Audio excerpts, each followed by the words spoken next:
Assalamualaikum warahmatullahi wabarakatuh. Waalaikumsalam warahmatullahi wabarakatuh. Selamat pagi semuanya. Alhamdulillah pada hari ini saya akan memaparkan materi budaya positif di sekolah. Sebelumnya saya ucapkan terima kasih kepada Ibu Kepala Sekolah dan kepada majelis guru yang telah meluangkan waktu dalam kegiatan ini. Baik, kita mulai saja. Budaya positif di sekolah. Silakan Pak Dian. Beranjak dari pengertian, budaya positif sekolah itu adalah pembiasaan-pembiasaan positif yang tertuang dalam keyakinan kelas dan sekolah, di mana terdapat nilai-nilai kebajikan di dalamnya. Sebenarnya budaya positif ini sudah kita lakukan, namun dalam hal ini perlu kita tingkatkan. Nah, di dalam budaya positif itu nanti ada keyakinan kelas, di situ juga ada kebajikan, nilai-nilai kebajikan. Nilai kebajikan itu nanti di slide berikutnya akan dijelaskan. Baik. Adapun manfaat budaya positif adalah budaya positif akan menciptakan rasa aman dan nyaman pada murid selama berada di lingkungan sekolah. Manfaat kedua budaya positif yang kita kembangkan di sekolah itu adalah terciptanya lingkungan positif di sekolah. Silakan Pak. Oke. Untuk menciptakan budaya positif, kita harus merubah paradigma ya. Oke. Pertama, perubahan paradigma. Realitas kebutuhan kita itu sama. Itu kita ubah bahwa realitas kebutuhan kita itu berbeda.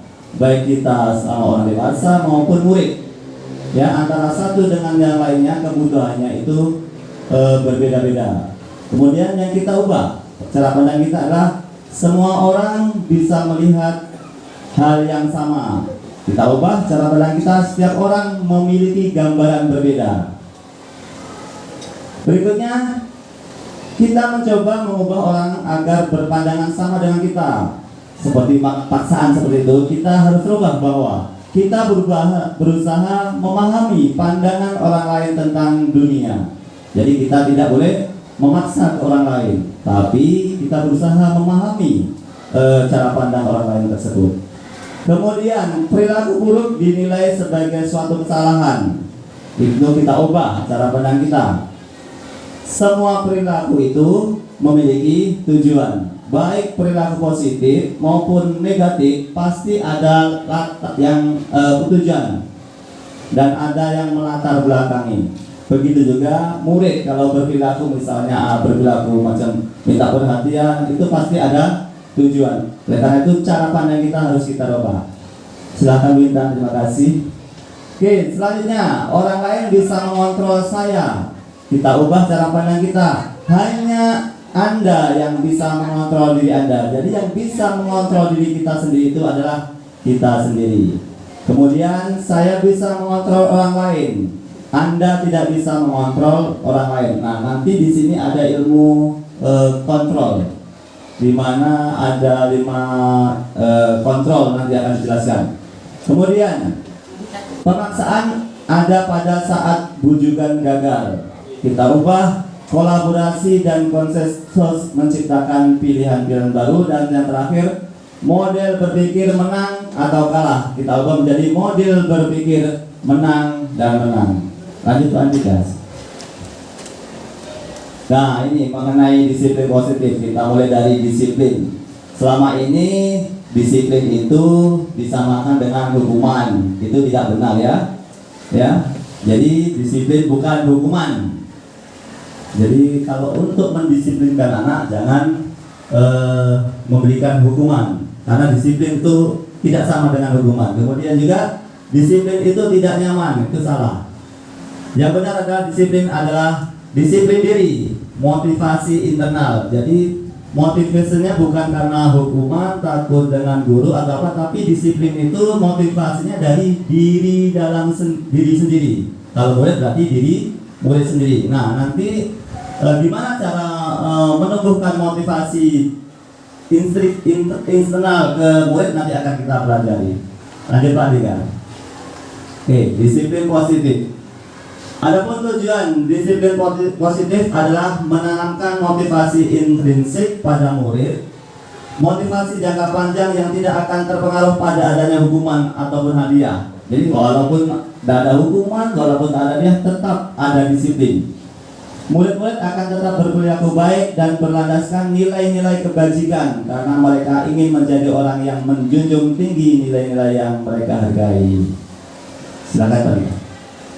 Oke, penerapan disiplin positif agar terbentuk murid-murid yang berkarakter, berdisiplin, santun, jujur, peduli, dan nilai-nilai kebajikan yang lainnya. Silakan Pak. Oke, hal ini juga sesuai dengan standar pendidikan nasional yang berbunyi dalam rangka menciptakan lingkungan positif, maka setiap warga sekolah dan pemangku kepentingan perlu saling mendukung, menghayati, dan menerapkan nilai-nilai kebajikan yang telah disepakati. Nih, di sini ada nilai-nilai kebajikan yang tanggung jawab, mandiri, dan yang lainnya itu.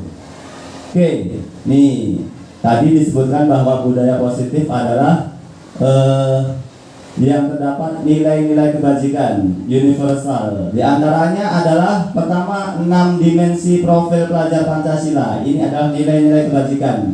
Masih ingat Bapak Ibu? 6 dimensi profil pelajar Pancasila.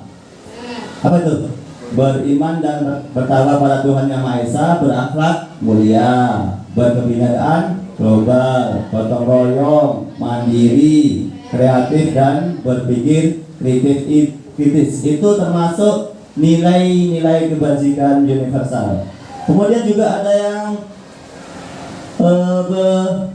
berpendapat tuh Ibu Primary Yes Program itu. Nilai-nilai kebajikan itu banyak, seperti toleransi, rasa hormat, mandiri, menghargai, kerjasama, percaya diri, dan yang lain-lainnya. Oke, lanjut Pak Andika, kita lanjut saja. Baik, ini tadi kita tadi kan mengubah paradigma bahwa setiap perilaku itu pasti mempunyai tujuan, motivasi, baik itu kita sebagai guru maupun sebagai murid. Ada 3 motivasi yang mendasar perilaku manusia. Mengapa manusia itu melakukan sesuatu? Pasti ada motivasinya. Di antaranya 3 motivasi besar. Pertama yaitu untuk mendapatkan imbalan atau penghargaan dari orang lain. Ya, kita melakukan kegiatan seperti misalnya kayak seminar seperti ini. Apa kira-kira yang kita harapkan? Mendapatkan macam piagam seperti itu ya Pak ya. Oke, itu adalah motivasi perilaku manusia, menghadapkan penghargaan atau imbalan dari orang lain. Begitu juga anak murid melakukan sesuatu itu ada motivasinya. Yang kedua yaitu untuk menghindari ketidaknyamanan atau hukuman. Motivasi yang kedua menghindari ketidaknyamanan, dia tidak dihukum. Ya, contoh misalnya kita anak terlambat, biar bagaimana ya saya nggak dihukum, makanya saya nggak terlambat. Itu motivasinya adalah biar tidak dihukum. Yang ketiga, terakhir, motivasi perilaku manusia adalah untuk menjadi orang yang mereka inginkan dan hargai diri sendiri dengan nilai-nilai yang mereka percaya. Itu motivasi yang ketiga. Silakan Pak Andika. Oke, kita sejenak melihat video ya. Silakan. Salahnya harus aku yang bersihkan. Hah? Maruko kok baik sekali. Dipuji Tamai saja tidak cukup. Maaf, hanya aku yang memujimu. Tamai bakal harus meminta maaf setelah memberikan pujian. Aku tidak akan dipuji jika tidak ada yang melihatnya. Baiklah, kontes poster pencegahan kebakaran antar kelas. Bapak ingin kalian semua menggambar poster itu hari ini juga. Kontes? Maruko kok pintar menggambar. Ayo berusaha dengan keras. Sumi yang di atas masih membantuku. Aku akan memenangkan hadiahnya dan mendapatkan coklat itu. Selesai. Maruko, kau sangat hebat. Oh iya, benarkah? Aku rasa gambarku tidak akan menang.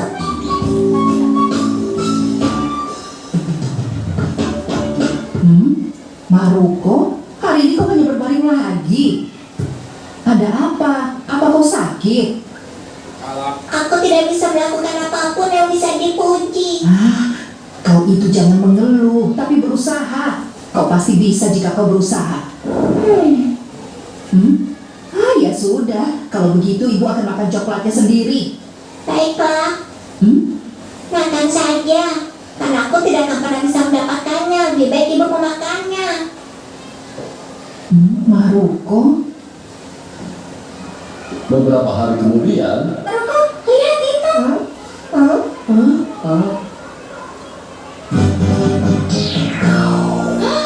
Itu gambarku.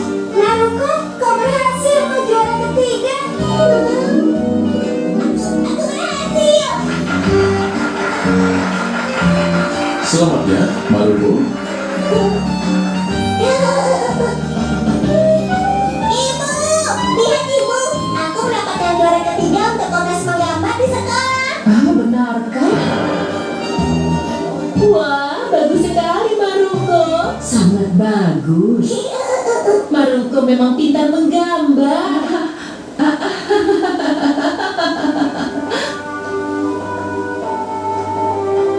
Maruko, selamat ya. Ibu, saat kita pulang berikan itu kepadaku ya. Berikan apa? Jangan pura-pura, Bu. Maksudku coklatnya ya. Oh itu. Maaf Maruko, hari ini ada tamu yang datang. Jadi ibu memberikan coklat itu padanya. Iya, karena kau bilang kau tidak peduli lagi dengan coklat itu. Maaf ya. setelah kerja kerasnya, Maruko tetap gagal untuk mendapatkan coklat mahalnya. Maruko sangat kecewa. Baik, Bapak Ibu, setelah melihat video ini, kira-kira motivasi apa yang diinginkan Maruko dalam cerita ini? Ya, motivasinya adalah mengharapkan hadiah. Tapi ketika hadiah tidak tersampaikan, maka dia akan kecewa. Oleh karena itu, sebisa mungkin ya, kita itu mengurangi atau setidaknya jangan sampai mengharapkan murid itu ya mendapatkan imbalan jika mengerjakan sesuatu. Oke, baik, lanjut Pak Dika.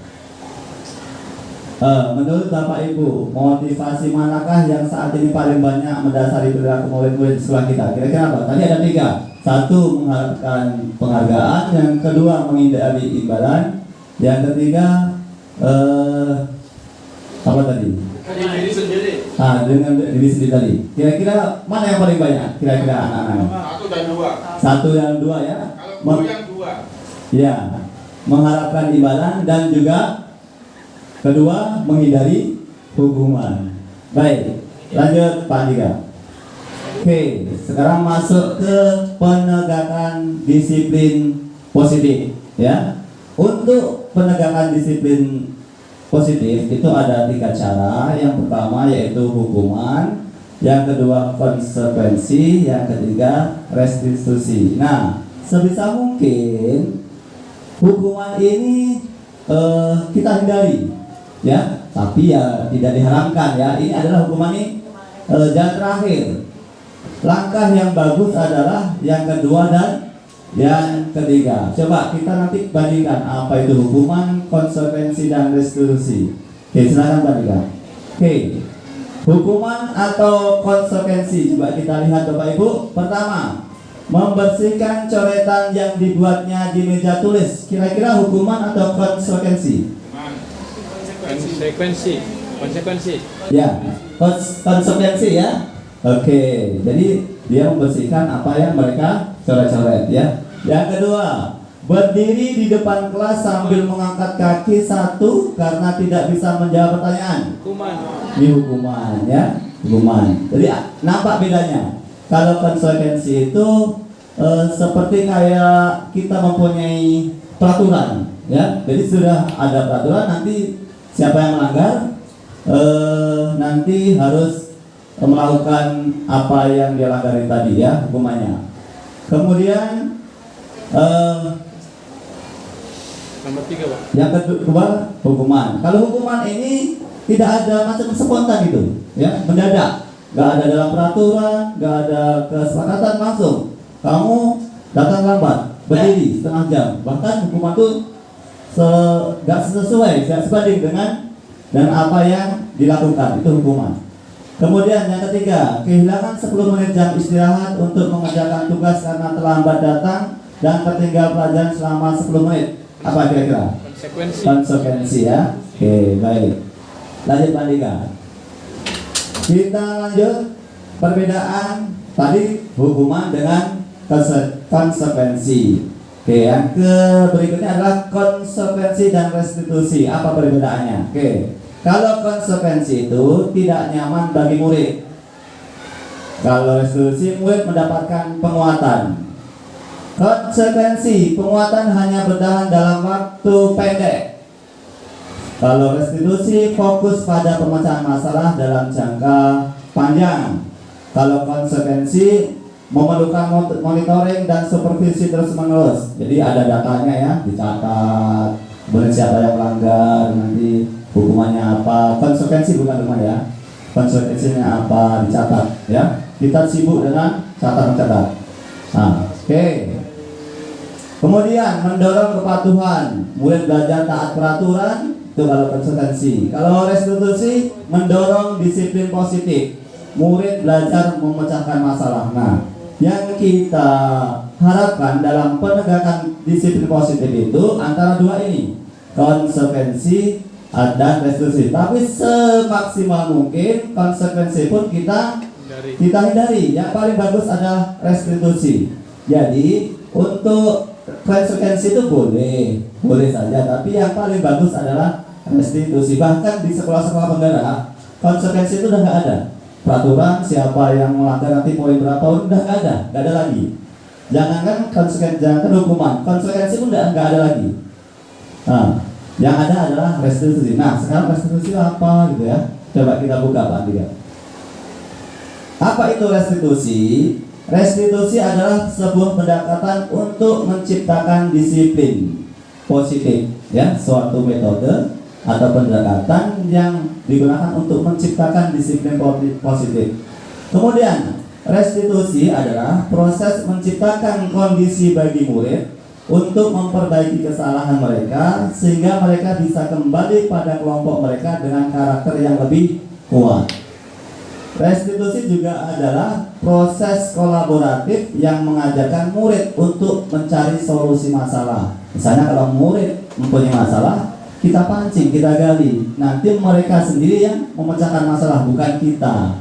Ya, nanti bagaimana caranya akan kita kupas. Lanjut Pak Andika. Oke, restitusi bukan untuk menebus kesalahan, namun belajar dari kesalahan, memperbaiki hubungan. Kemudian yang saya tekankan di sini adalah bahwa restitusi adalah mencari kebutuhan dasar yang mendasari tindakan. Oke, nanti akan kita pelajari Pak Dika. Tolong Pak Dika lanjut. Oke, 5 dasar kebutuhan manusia. Oke, termasuk murid. Yang pertama adalah bertahan hidup. Contohnya apa ya? Makan, rumah, kesehatan, rasa aman, itu adalah 5 kebutuhan dasar manusia. Bertahan hidup. Yang kedua adalah kasih sayang dan rasa diterima. Oke. Yang ketiga adalah kebutuhan penguasaan. Penguasaan itu seperti ingin diakui, ya. Ingin diakui, ingin menjadi pemimpin, suka mengamati sebelum mencoba hal baru. Kemudian kebutuhan dasar manusia yang keempat adalah kebebasan. Kebebasan ya, bebas, merdeka, tanpa ada paksaan dari siapapun ya. bebas menentukan pilihan. Yang terakhir, kebutuhan dasar manusia adalah kesenangan, bergembira, bermain-main, kayak kita jalan-jalan happy itu termasuk kebutuhan. Nah, inilah 5 kebutuhan dasar manusia yang mempengaruhi tindakannya. Ada 5 dasar. Oke, lanjut Pak Dila. Nah ini, oke, untuk menciptakan budaya positif, kita harus membuat keyakinan kelas, ya, keyakinan kelas. Disebut keyakinan kelas, bukan peraturan kelas, karena keyakinan yaitu nilai-nilai kebajikan universal yang disepakati secara tersirat dan tersurat. Beda ya, kalau peraturan itu kita yang buat tanpa melibatkan anak. Misalnya anak lambat nanti dikasih poin 5, poin 10. Itu adalah peraturan. Tapi kalau keyakinan itu adalah kesepakatan antara murid dan guru, bahkan dengan warga sekolah yang lain. Kemudian pernyataan keyakinan kelas senantiasa dibuat dalam bentuk positif. Misalnya menjaga kebersihan, itu jangan dibuat tidak boleh membuang sampah sembarangan. Nah, itu dibuat yang bentuk positifnya. Kira-kira apa? Tidak boleh membuang sampah sembarangan. Kira-kira bahasa yang positifnya gimana?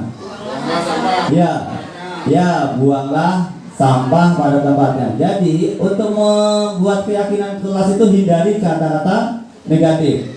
Jangan, tidak boleh itu dikurangi. Jadi bukan dikurangi, diganti dengan kata-kata positif ya. Tidak boleh terlambat. Jadi datang tepat waktu, seperti itu ya. Oke. Nanti kita coba atau ada contoh nanti gimana cara membuat keyakinan kelas. Kemudian yang ketiga, keyakinan kelas hendaknya tidak terlalu banyak sehingga mudah diingat dan dipahami oleh semua warga kelas. Tak usah banyak-banyak. Semua warga kelas hendaknya ikut berkontribusi dalam pembuatan keyakinan kelas lewat kegiatan curah pendapat, diskusi ya. Lanjut Pak Dika. Nah inilah keyakinan kelas saya yang saya buat. Membuat keyakinan kelas. Sekarang kalian tanda tangan di bawah keyakinan kelas yang sudah kita sepakati bersama. Absen nomor 1 silakan. Baik, lanjut. Absen nomor 2 silakan. Absen ketiga silakan maju ke depan untuk tanda tangan menyepakati keyakinan kelas yang telah kita sepakati bersama. Silakan selanjutnya absen ke-5, ke-6. Nah, ini setelah kita membuat keyakinan kelas sudah terbentuk, kemudian diyakini dengan membubuhkan tanda tangan. Jadi biar yang kita sepakati itu mereka paham. Jadi mereka akan yakin, oh kita sudah mempunyai keyakinan kelas, seperti itu. Oke, lanjut Pak Dika. Lanjut. Oke, inilah hasil keyakinan kelas. 6A, saling menyayangi dan menghormati, menjaga fasilitas kelas, menjaga kebersihan dan ketertiban kelas, berkata yang baik, melaksanakan tugas piket sesuai jadwal. Ini sudah terangkum. Namun sebelumnya ada bahasa-bahasa, tapi yang intinya sama dirangkum seperti ini. Lanjut Pak Dika. Nah ini kalau kita bentuk seperti kanva ya, dibuat tadi, dibuat nanti akan ditempel di kelas biar kelihatan bagus dan cantik. Lanjut Pak Dika. Oke, contoh untuk membuat keyakinan kelas, misalnya setiap anggota kelas perlu belajar, setiap anggota kelas perlu senang, setiap anggota kelas perlu melaksanakan tugas, setiap anggota kelas perlu menjaga kebersihan, setiap anggota kelas perlu datang tepat waktu dan lain sebagainya ya. Ini contoh dalam pembuatan keyakinan kelas. Ini juga lanjut Pak Dika. Ini juga contoh juga. Tugas saya, juga guru tugasnya apa? Murid tugasnya apa? Kalau guru tugasnya mengajar, murid tugasnya mendengarkan, seperti itu ya. Lanjut Pak Dika. Oke, 5 posisi kontrol tadi. Kita untuk merubah orang lain itu ada 5 posisi kontrol, yaitu tadi penghukum, pembuat rasa bersalah, teman, pemantau, dan manajer. Penghukum itu apa? Seorang hukum bisa menggunakan hukuman fisik dan verbal, ya, bisa kata-kata, bisa perbuatan. Itu sebisa mungkin dihindari dan jangan dilakukan. Yang kedua, membuat rasa bersalah. Biasanya guru akan bersuara lembut, kata-kata yang akan keluar seperti ibu sangat kecewa sekali dengan kamu. Nah, itu merasa yang mendengarkan itu merasa bersalah. Murid akan memiliki penilaian diri yang buruk tentang diri mereka, ya. Ini dua ini sebisa mungkin kita hindari, hukuman dan pembuat rasa bersalah. Nah, yang kita usahakan nih, kontrol yang ketiga yaitu teman. Seperti mereka akan berkata, ayo bantulah demi Bapak ya. Sisi positif ini adalah terjalin hubungan baik antara guru dan murid. Kemudian pemantau. Pemantau ini seperti kita sudah mempunyai peraturan, kemudian siapa yang salah, kemudian di data-data seperti itu, ini pemantau. Yang ketiga adalah posisi manajer. Nah, sebisa mungkin kita dalam menghadapi murid itu di posisi manajer ini. Guru berbuat sesuatu bersama murid, mempersilahkan murid mempertanggungjawabkan perilakunya dan mendukung murid agar dapat menemukan solusi atas permasalahannya sendiri. Lanjut. Oke, apa posisi kontrolnya? Coba kita lihat. Kita di antara 5 tadi ya. Dika, ayolah, kamu kan sudah janji sama Bapak. Mengapa kamu masih terlambat lagi sambil tertawa? Kira-kira posisinya apa nih? Balik Pak Dika. Penghukum, pembuat rasa bersalah, teman, pemantau, atau manajer? Pembuat rasa bersalah. Iya, membuat merasa bersalah ya. Lanjut Pak Dika. Kamu terlambat 15 menit. Kamu sudah mengerti konsekuensinya yang harus dilakukan jika terlambat. Apa ini? Nah, di antara 5 tadi Pak Dika. Penghukum, teman, pemantau, atau manajer? Pemantau ya. Pemantau. Ya, pemantau. Kemudian, kamu sudah berjanji tidak akan terlambat lagi. Kamu benar-benar mengecewakan ibu. Merasa bersalah. Oke. Yang keempat, apakah kamu mengetahui jam berapa sekolah dimulai? Kira-kira bagaimana kamu akan memperbaiki masalah ini? Yang mana? Nomor 5, yang manajer tadi, ya. Seperti itu. Nah, terakhir Pak Dika, terlambat lagi, selalu datang lambat. Kapan bisa datang tepat waktu? Dengan ada suara tinggi dan melotot. Apa ini kira-kira? Penghukum ya. Penghukum dengan kata-kata. Tadi kan penghukum itu bisa kata-kata dengan verbal dan tindakan. Lanjut Pak Dika. Oke, inilah yang kita harapkan dalam penyelesaian masalah itu melalui restitusi, segitiga restitusi. Pertama, itu menstabilkan identitas. Yang kedua, validasi tindakan yang salah. Yang keempat, menanyakan keyakinan kelas. Ini adalah 3 segitiga restitusi. Bila ada anak melakukan kesalahan, sebaiknya kita lakukan segitiga restitusi, bukan dihukum dan lain sebagainya. Baik Pak Dika, lanjut. Oke, segitiga restitusi yang pertama adalah menstabilkan identitas. Kita semua akan melakukan hal yang terbaik yang bisa kita lakukan. Maksudnya menstabilkan identitas itu, misalnya kalau kita tahu atau nampak anak bersalah, itu kira-kira kan kadang-kadang mereka takut atau berontak atau apa. Nah, itu kita tenangkan dulu. Kemudian misalnya dengan cara apa? Dengan cara yang lembut, misalnya Bapak gak marah sama kamu. Semua orang pasti melakukan kesalahan. Bapak juga gak pernah melakukan kesalahan seperti itu. Jadi tenangkan dulu biar dia gak marah-marah, ya. Kemudian yang kedua, validasi tindakan yang salah. Semua perilaku memiliki alasan. Nah, kita tanya, ya, kenapa kamu melakukan ini? Alasannya pasti ada. Itu kita tanya. Itu namanya validasi tindakan yang salah. Yang ketiga adalah menanyakan keyakinan. Ya, yang keyakinan yang kita sepakati dalam kelas tadi. Kira-kira apa yang kamu lakukan ini melanggar keyakinan kelas atau tidak? Nah, seperti itu. Oke, lanjut Pak Dika. Nih, segitiga restitusi. Tadi sudah saya jelaskan tadi ini. Menstabilkan identitas itu seperti ini. Bapak Ibu tidak tertarik mencari siapa yang salah, tapi Bapak Ibu ingin mencari solusi dari permasalahan ini. Jadi tenang, anak itu nggak merasa takut, nggak merasa bersalah, nggak langsung ditanya-tanya, dibeta-beta, dimarah-marah, seperti itu ya. Oke. Yang kedua, validasi tindakan yang salah. Nah, ditanya, kamu pasti punya alasan mengapa melakukan hal ini. Alasannya apa? Kamu terlambat itu alasannya apa? Nah, kan banyak nanti. Ada yang ban kempes kah? Ada yang ban bocor, kamu terlambat dan lain sebagainya. Kita nggak tahu. Nah, kemudian yang terakhir menanyakan keyakinan kelas. Nah, ditanyakan setelah itu apa yang kita percayai, apa yang kita percaya atau yakini sebagai kelas atau keluarga. Kamu mau menjadi orang seperti apa? Ditanya. Oke, nanti ada solusinya dari dia sendiri ataupun kita bantu. Oke, lanjut Pak Dika. Nah, ini studi kasus. Oke, studi kasus. Tina bangun terlambat dan terburu-buru sampai di sekolah. Kasusnya Tina ini datang terlambat. Saat sampai di kelas, proses pembelajaran sudah berlangsung selama 15 menit. Ketika Tina datang, Pak Tony seketika menghentikan penjelasannya dan teman-temannya menjadi riuh. Biasa kan? Datang terlambat, mungkin diajak atau diapa seperti itu. Dalam kasus di atas, bagaimana langkah-langkah restitusi yang harus dijalankan oleh Pak Tony? Kira-kira langkah-langkah pertama apa? Dengan segitiga restitusi tadi.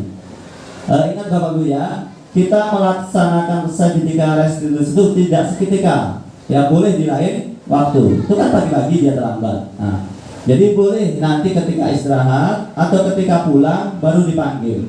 Ya, jangan ditanya langsung pas kejadian itu. Tapi kita ya lihat kondisi juga ya, bentuk tindakannya seperti apa. Tapi kalau kasus seperti ini sebaiknya di lain kesempatan ketika istirahat atau ketika pulang. Nah, kira-kira ketika pulang kita panggil si Tina, kira-kira apa yang pertama dilakukan Pak Tony? Segitiga restitusi tadi menstabilkan tindakan. Kira-kira apa? Ditanya alasan. Kalau ditanya alasan itu sudah validasi tindakan. Oh, ditanya keadaan, menstabilkan keadaan. Mungkin gini ya, ketika Tina dipanggil itu mungkin takut ya, takut.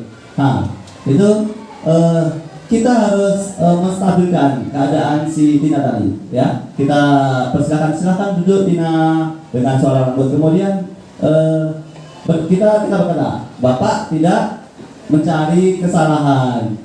Bapak ya seperti itu pokoknya, semua orang pun bisa melakukan kesalahan. Bapak pun pernah seperti itu. Jadi merasa tenang dulu. Jadi nggak merasa takut, duduk. Kemudian diterangkan, divalidasi tindakan. Yang kedua baru mencari apa tadi? Memvalidasi tindakan yang salah. Ya, tanya alasan. Ya, kira-kira si Tina, kenapa kamu terlambat? Ini kan pasti ada alasan-alasan. Nanti terakhirnya ditanya, apakah tindakan kamu itu sesuai dengan keyakinan kelas? Nanti kan keyakinan kelasnya ada disiplin waktu misalnya ya. Nah, apakah sudah sesuai? Nah, nanti Tina sendiri yang menjawab. Nah, kira-kira kalau begitu gimana solusinya? Nah, nanti dibantu. Kalau Tina misalnya, oh saya akan bangun lebih awal lagi seperti itu, ya. Oke, seperti itu. Masih Pak Dika? Alhamdulillah telah selesai pemaparan saya. Ya, cukup Bapak Ibu, Pak Bublis, cukup. Oke. Kalau tidak ada pertanyaan, saya akhiri. Sebelumnya saya ucapkan banyak terima kasih. Mudah-mudahan apa yang saya sampaikan bermanfaat. Saya akhiri. Wassalamualaikum warahmatullahi wabarakatuh. Insya Allah.